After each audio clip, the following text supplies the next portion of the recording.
kú dédé àsìkò yìí.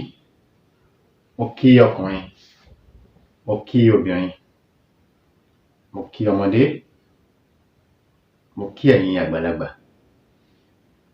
Níbikíbi tẹ́ bá ti ń wò mí lónìí káàkiri àgbáyé, ojú tí ẹ fi ń wò mí, ojú náà ò ní fọ́. Etí tí ẹ fi ń gbọ́ mi, etí náà ò ní di. Gbòrògbòdò ayé ò ní lù fún gbogbo wa jó. Tí bá ti bá mi wá nǹkan fìdílé, tí ẹ ti fìdílé nǹkan, ẹ káàbọ̀ sórí ètò àṣírí lílo ewé àtegbò àwọn bàbá wa. Mo máa ń sọ pé tí n bá ti wà lórí prógámù báyìí, ẹ bá mi máa wá báírò àti ìwé, ká máa kọ àwọn nǹkan yìí sílẹ̀. Ká máa kọ àwọn nǹkan yìí sílẹ̀ torí pé tí ó bá wúlò fún wa lénìí, á ṣàǹfààní fún wa lọ́la. Ẹ má wá gbàgbé láti máa share àwọn prógámù yìí. Babaláwo ló bá jẹ́ ni, pásítọ̀ ni ẹni, àbá àfáà, wòlíì ni ẹ́. Dákun bá mi share àwọn prógámù yìí kó lè jẹ́ àǹfààní fún ẹlòmíì. Mo wá fún wa lénìí, ẹni tí iṣẹ́ rẹ̀ ò bá lọ dédé, tí àti jẹun àti mu tó dìrọ̀rùn, bóyá àwọn èèyàn kan láwọn àbí kan tá ń darúfẹ́ ẹni bẹ́ẹ̀ láàmú, àmọ̀pó Ọlọ́run. Tá bá ṣiṣẹ́ yìí, ọ̀nà á ṣí, ọ̀nà á là. Ẹni tí iṣẹ́ rẹ̀ ò lọ dédé. Ewé tó wà lọ́wọ́ mi, ṣé gbogbo wa la dá mọ̀? Òun náà ń pè ní ewé awóyọyọ. Ẹ jẹ́ kí n fi hàn wá dáadáa. Ewé awóyọyọ. Ṣé ẹ ti rí báyìí? Ẹ jẹ́ ká wá ewé awóyọyọ yìí tútù ní ẹ jẹ́ ká wá. Bó ṣe máa rí nìyí. Ó máa ń fà lẹ́lẹ̀, ó máa ń fẹ̀ lẹ́lẹ̀ káàkiri tó bá wà. Ewé awóyọyọ ọ̀nà ìwò yìí. Ẹ ká ewé awóyọyọ yìí àti òkété tútù. Ewé awóyọyọ òòjọ́ tútù báyìí àti òkété tútù. Fún ẹni tí iṣẹ́ rẹ̀ ò lọ dédé ni o. Ẹ má gbàgbé láti subscribe sórí ìkànnì yìí. Ẹ bá mi share àwọn prógámù yìí. Nǹkan tí ò bá yé yín, ẹ láǹfààní láti pè mí sórí àwọn nọ́mbà mi tí ẹ máa rí lórí móhùnmáwòrán yín. Ẹ pè mí, èmi ni màá gbé. Ẹ béèrè ìbéèrè tí ò bá yé yín, màá ṣàlàyé fún yín. Ẹ má gbàgbé láti subscribe sórí àwọn prógámù yìí. Mo ní àwọn prógámù tí mo ń ṣe ó pọ̀. Mo ní ẹ follow mi lórí page mi ní Facebook, Dr. Enit'Isere Abolade TV lórí Facebook.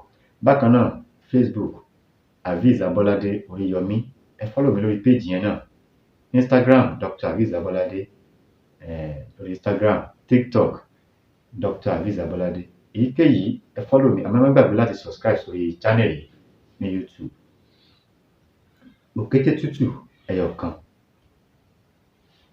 Ewé awóyọyọ ọ̀nà ìwò yìí ní ọwọ́ mi. Ewé yìí náà ń pè ní ewé awóyọyọ. Ṣé ẹ ti rí báyìí? Báwo la ṣe máa ṣe? Ṣé rí òkété? Ẹ jẹ́ ká mú igi kan tó bá fẹ̀ dáadáa. Ẹ jẹ́ ká tì bọ ìdí ẹ̀ fúrọ̀ ẹ̀. Ká tì bọ̀ dáadáa. Ká máa já ewé yìí, ewé awóyọyọ yìí ká máa já, ká máa tì bọ inú ìdí òkété yìí. Ká tì bọ̀ kó pọ̀ dáadáa. Ká ti tì bọ̀, ẹ ká máa fi igi tì mọ́bẹ̀ láti dì ní o. Bá ti wá tì bọ̀, ẹ jẹ́ ká mú odidi atare kan, ẹ jẹ́ ká fi kún. Ká tì bọ̀. Fún ẹni tí iṣẹ́ rẹ̀ ò lọ dédé ni o, táwọn àgbàlagbà ń dà láàmú ni o.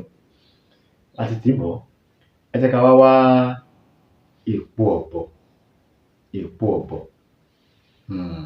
Ẹ jẹ́ ká tì bọ̀ díẹ̀ papọ̀ mọ́. Ẹ jẹ́ ká fún mọ́. Láti ṣe báyìí tán, ẹ jẹ́ ká fi sínú agbada. Ẹ jẹ́ ká jó. Ẹ má gbàgbé láti subscribe sórí ìkànnì yìí. Ẹ̀yin tí ẹ ti subscribe, mo dúpẹ́ gidigidi lọ́wọ́ yín o. Mo dúpẹ́ lọ́wọ́ yín. Ẹ̀yin tí ẹ ti subscribe, ẹ dákun, mo bẹ̀ yín ni. Ẹ bá mi subscribe. Mo fi oṣù tá a wà yìí, oṣù àánú, oṣù yẹ̀sẹ̀ ara àánú gbà.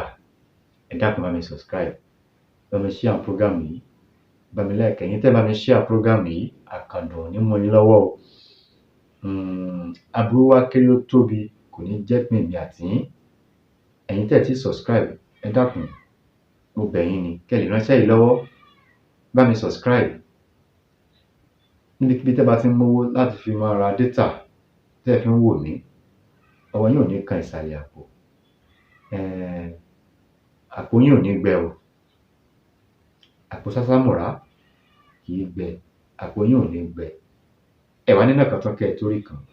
Ẹ̀yin tí ẹ ń fún mi ní ẹ̀bùn, mo dúpẹ́ gidigidi lọ́wọ́ yín. Ẹ̀yin tí ẹ ń fún mi ní ìmọ̀ràn, mo dúpẹ́ lọ́wọ́ yín. Mo dúpẹ́ lọ́wọ́ gbogbo yín pátápátá, ẹ̀yin olólùfẹ́ mi.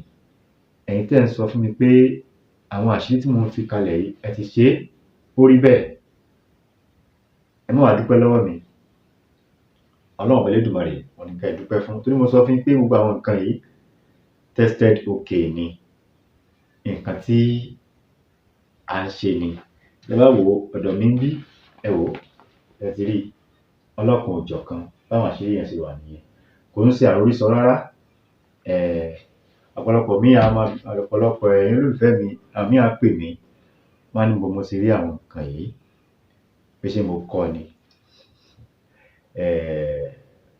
Kò ń ṣàròrísọ,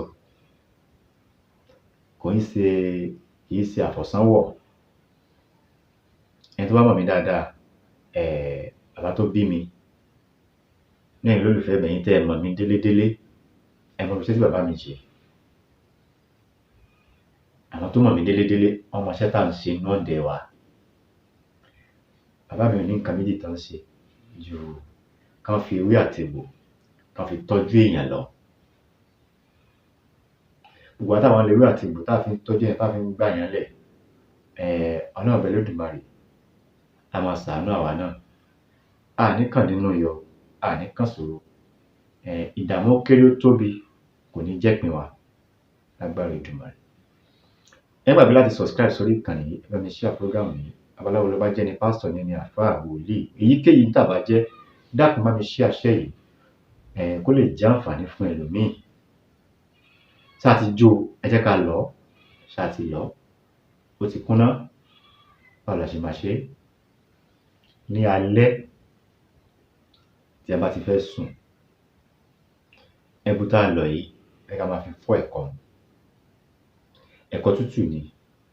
Tó bá wá rẹ́kọ tútù, a lè fi oyin, a lè fi lò ó, ká foyin lá. Tá bá rẹ́kọ tútù, a lè lo oyin. Ẹ̀yin tí ẹ bá máa mu ọtí, ẹ lè fọtí lo iṣẹ́ yìí. Torí ẹ̀sìn tiwa ò fààyè gbà ká mu ọtí.